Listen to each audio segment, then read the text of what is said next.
एक नज़र में जानिए हादसे के बारे में। विमान में कुल 242 लोग, 230 यात्री और 12 क्रू मेंबर थे।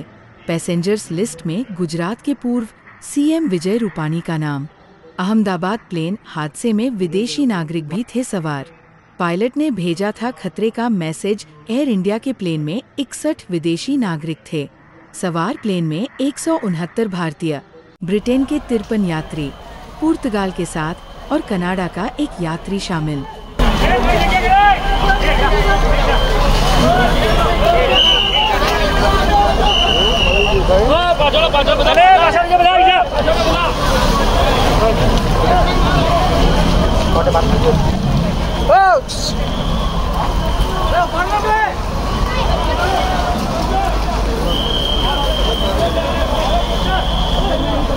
Let's go.